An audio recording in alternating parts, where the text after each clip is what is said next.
Yo guys, what is up? It's Teach here, coming at you again with another video, and hopefully this is a video that'll help you out a ton. This is my new series, the tier list. Now the tier list is essentially going to be tiers of all the dinos in Ark in different categories and how they perform. This video specifically is about the tier list for soaking dinos in Ark. All the way from S, A, B, C, and useless dinos. Now these are just things that are considered soakers, and why.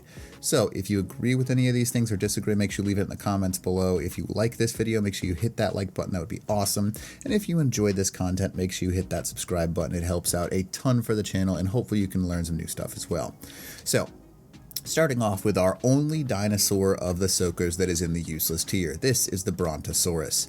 The Brontosaurus used to be the monster of Ark. It used to have the highest health, it used to have the best saddles, and it used to have reduced damage to turrets.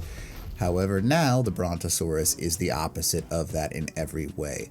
It has a saddle that is kind of reduced as far as I'm understanding. It has a 4 times, I believe is the actual number, increased damage from turrets, so you can't even soak a regular auto turret with a Brontosaurus, let alone a wall or a heavy turret.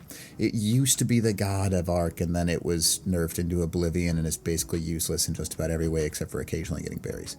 So the Brontosaurus, even though it has the highest health base stat in the game when it comes to soakers, is actually the worst soaker in the game.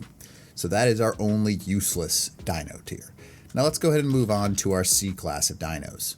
Alright, and in our C class, just so you can see on screen here, we have an Achatina, the Carcanos, the Doedic, the Rex, and the Trilobite. Being in the C class essentially means that these dinos have the ability to soak in very random circumstances with very random purposes, but overall are not the greatest soakers over in the game. So let's go ahead and start out with one some people might be a little confused about, the Trilobite.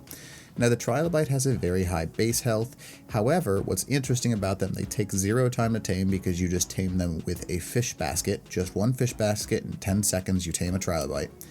And a high level one can soak a few bullets out of a heavy. So a few hundred of these, you could literally just whistle attack all at a base after you've soaked it, load them with C4, and boom, they can blow up an entire base for you. And they're armored so they can take a few shots off of a heavy or an auto turret, which is kind of unique. Now, I've seen it done before, again, very random circumstances. Now, same thing with the Achatina here. Though the Achatina is now breedable. When they go into their shell mode, they take heavily reduced damage. The highest reduction of damage in the game, actually. They take 0.1 damage. So basically they take 10% of the damage they would take of doing something else.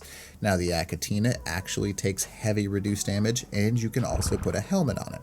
With the helmet on these things, they take almost 0 or 1 damage from any turret up until, obviously, that turret dies.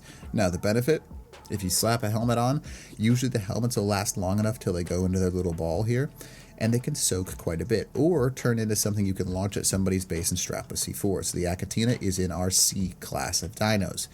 Now, also rounding out our C class of dinos is the Carcanos. Very high base health allows the Carcanos to be something that is very good at soaking. Now, these things can have 50k health. It's not very common. You have to get a good one to have around 50k health. However, these things are not breedable. So although they are capable of soaking quite a bit, the lack of being able to breed them means that they are basically a limited situation. If you walk backwards at somebody, the saddle will protect you from being shot off the Carcanos, but they do take full damage from tech turrets. They do take reduced damage because they're built out of keratin, just like the Ark dev said, from regular autos and heavy turrets. However, tech turrets just cause absolute chaos for these things. But as soon as you slap a saddle on, they do gain quite a bit, and they gain about, if you have a high level one, give or take like 500 to 1,000 level per health. I mean, health per level, and they get a stupid amount of ability. Because they can throw things and carry things as well, it puts them into our C class, but not overall the most useful. Now also in our C class over here we have the Doedicarus. The Doedicarus is something that is very useful. When they ball up, they take heavily reduced damage. With a good saddle, these things can actually soak a little bit, and you can also use these guys. I've seen someone roll into a ball and spin at somebody's base. It's not always guaranteed that it's going to work because they have such a low health stat overall, But being breedable and imprintable, you can roll at somebody's base and sometimes get through some basic defensive turrets. Now, also because when they ball up in passive mode, they take heavily reduced damage. They can turn into a decent soaker. Nothing great, obviously. You saw that the Bronto had double its health. So it's not a high health stat. It does poop into the sky, which is interesting. But the Doedicarus is something that is a very useful basic level soaker. Now, another soaker that a lot of people have a tendency to use in the C category is the Rex. Very high health, however, the negative side, they do not take reduced damage from turrets. They do have, however, one saving grace. They have tech saddles, which start at 45 base armor, and they can technically go up to, like, I don't remember what the actual max of a tech saddle is, but it is above regular armor saddles. So you can have above cap armor saddles on these things, and as long as you are soaking something that won't shoot you off the top of it, the Rex is actually very good because throwing on this tech saddle allows you to both destroy and soak at the same time. So the Rex falls into our C class of dinosaurs. Now let's move on to the next class, the B class. Alright, and leading off our B class of dinos, we have the Basilisk, which is one of the highest health dinos in the entire game. The only reason that this does not reach higher than B tier on our list is because it's not breedable. Because it's not breedable, there is a max.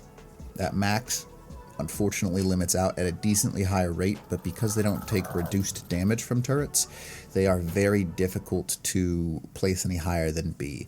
They do have a few benefits, however. The Basilisk is able to crawl under the ground and get right up next to somebody's base, and if you pop up right next to somebody's base and launch off a rocket or C4, the Basilisk can be very useful, even a low level one. So soaking, they can get enough of a soaking job done. And that high health, you can see 1.4 is the base health on a level 1, which is higher than the Bronto as well. They are very, very good. Now, the only negative about the Basilisk is that it does not take reduced damage. I wish that it did, but it does not. A loss, it cannot take reduced damage. The Basilisk that's one reason why it's kind of been dropped quite a bit. So let's move on. Now the next, Lymantria. You wouldn't think that these would be a good soaker. However, when it comes to soaking sky bases or turrets that are high up, the Lymantria is pretty much one of the best in the entire game. Tech turrets can cause a problem, however. Regular turrets, however, the Lymantria has a very good saddle, takes slightly reduced damage, and is breedable. So you would be able to actually breed these guys up and use them. So that's something that can be very useful to you.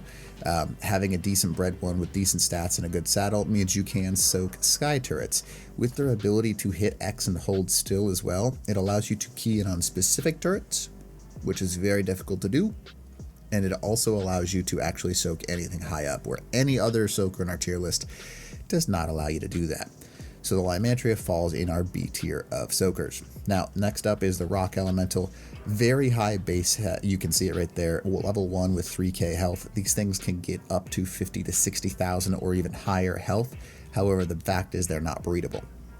If they were breedable, they'd be easily go into our S tier and kind of move into that. However, the one thing that kind of keeps them back from A tier is from tech turrets. These guys take stupid damage. Stupid damage. From regular turrets, nothing. A Rock Elemental can soak just about any number of regular turrets and rush an entire wall if you want to with their chin held up or walking backwards at the wall. However, tech turrets are the instantaneous destruction of a Rock Elemental. Sadly, they pretty much, with just one tech turret, it's game over for a Rock Elemental. But hundreds of regular turrets, no problem. It's kind of sad how they kind of did these guys wrong, but oh well. They fall into the B tier for that reason. Let's go ahead and move on to the A tier.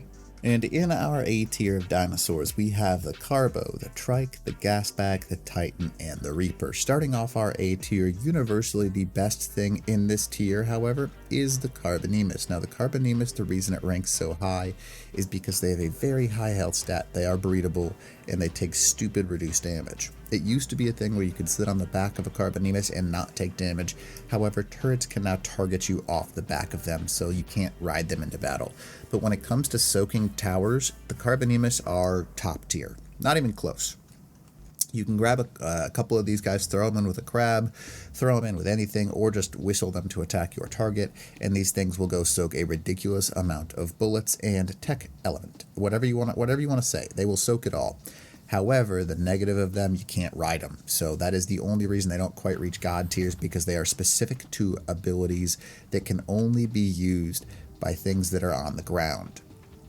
That is why they sit in our top of the A tier. Now, falling out into our next category in the A tier, the gas bag, another highly useful soaker. Allows you to raid from the sky and kind of drop down on something. Filling it with air will reduce the amount of damage you take. Now, negative. They can't soak as much as they once were able to, because now when you breathe in air, it does reduce the amount of air that you take in when you're soaking, and it's also very difficult nowadays to soak with these things with tech turrets, because they will knock them into oblivion. They're just like, bye-bye gas bag. Regular bullets are kind of a little bit more dangerous to gas bags than they used to be. However, the ability to transport quickly makes this gas bag easily an A tier thing, because it can soak a few things and puff away before anyone knows what to do with it. With a high tier saddle, a gas bag can soak a very large portion of things, and it allows you to kind of get around the map and quickly soak things. So the gas bag falls into our second place in the A tier. Now, falling in third place into the A tier is the Triceratops. So, falling in third place, the Triceratops. The Triceratops is something that is very useful. It allows you to basically go into this mode right here, and yes, you see it right there, drop the poop for us, because it poops on the competition. If you take any damage from the front, now, keyword being front, if you're facing something, the Triceratops takes one of the heaviest reduction in damage for both tech turrets and regular turrets in the entire game. Having a whip out and looking down will also protect you from taking damage yourselves, and the Triceratops will actually serve you as one of the best soakers in the game. The reason they don't rank in the God tier is because any movement to the left or right, and bye-bye Triceratops. It is a very specific, you have to hit it head on or you're in big trouble kind of tame. Now, coming up next in our list is the Reaper King. With a stupid high health, a high-level Reaper King will easily hit 80,000 health. Now, when I say that, I mean it. 80,000 health. Now, the awesome thing, you can soak stupid amounts of stuff. Both tech and regular bullets, because they take heavy reduction in damage, you have to raise these things so you get the imprint bonus. And a high health Reaper King can kind of keep things away from it with its spin move. Now, the reason it doesn't rank higher is as soon as a light pet or someone launches something with light at you in this game, the Reaper King is about as squishy as a dodo. It takes heavily increased damage, over 1,000 damage, I believe, from a regular tech turret when you actually have light near these things, and it's like a game on kind of situation. Reaper Kings can do just about nothing when it comes to light being nearby. So they have a very hard counter, which kind of sucks. So the Reaper King sadly does not rank higher for that reason. Now, next on our list, you can see him right here. This is a Titanosaur with a stupid base health. The stupid base health. They only rank between 1 and 5 levels. They usually have around 300 to 400,000 health. They take reduction in damage, and their saddles can be very nice, because they do have heavy stomps. Now, the reason this guy, even though it's unbreedable and only lasts for a little bit before it dies, if you can get one of these near an enemy base and charge at an enemy base, its stomp will damage metal. So the Titanosaur is highly dangerous when it comes to soaking. Again, it's another one of those dual purpose ones, because it can soak but can also deal a stupid amount of damage. So the Titanosaur rounds out our A class of soaking dinos because its high health stat. It cannot breed or be kept forever, otherwise it would go into the S tier. It is an amazing dino. Now, that being said, it does not quite match up to our S tier. So what is in our S tier? Alright, and rounding out our S tier of dinos, there are only two kings of soaking in Ark, and that is the Stegosaurus and the Diplodocus. They both have almost no situation where you cannot use them in. Both cannot be used when we're soaking rat holes for the most part, because you kind of got to figure special ways out, but outside of that, these are the kings. Why is that? Now, the Diplodocus, when you have a high level one with full imprint, they have stupid health. Easily after a generation or two, you can get them into the 200 to 300,000 health range. Because they do not have an attack stat, they actually have higher overall health. So the Diplodocus is one of the best tiers in all of Ark. It is one of the craziest things that you can use, and the Diplodocus is an amazing creature to use for soaking. Now that being said, they also have one more hilarious thing.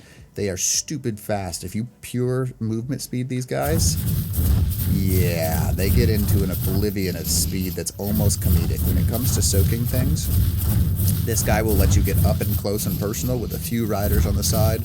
Some C4 and rockets mean that you will now be able to pretty much soak an entire base, especially putting that head up and sprinting at something.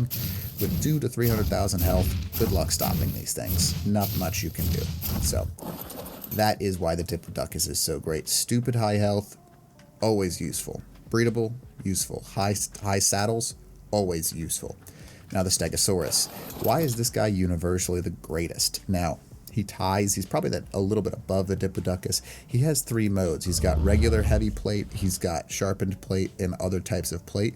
The heavy plates and things like that will protect you from certain things, and you can see right here, hardened plate is what you want to use to soak, because hardened plate takes reduced damage, prevents you from being picked for the most part, and as long as you're not taking damage directly to the head on the Stego, and he's aiming at the spikes or the tail, you will take heavily reduced damage. Now, it also allows you to shoot things off of the back of a Stego, so I can pull out a rocket or something like that and run at somebody's base and just totally destroy it. Or a tech rifle. I can pull out my tech rifle and shoot on the back of a Stego, meaning that this guy not only can soak, but can serve as an offensive weapon of justice. With high health on official servers, I know these guys get well over 100,000 to 200,000 health, which is just bonkers. These guys are crazy. Even on non-official servers, these things can reach stupid high health, stupid fast, with some eggs and decent imprinting. The Stego is one of the most overpowered creatures in all of Ark. They continue to beef these guys to make them even stronger. They were already overpowered before making it difficult to pick somebody off the top of them. But that being said, the Diplodocus and the Stegosaurus round out our tier list. And I'll go ahead and throw it up on the screen here for you. This is your full tier list. And the reasons why, obviously, we've already talked about. They are useful. Every dino here can be used in some way except for the Bronto. Which sucks, which is why it's in our useless category. But that being said, they all have their own unique purposes. If you agree or disagree, make sure you leave it in the comments below, and I will try and talk to you and see what you think, or if there's something else, hey, you missed this, Teach. I'll add that to my list, maybe in the future. So also smash that like button, that would be much appreciated. And if you haven't considered subscribing to the channel, that would be amazing. Anyways, hopefully this all helped you out. Teach out.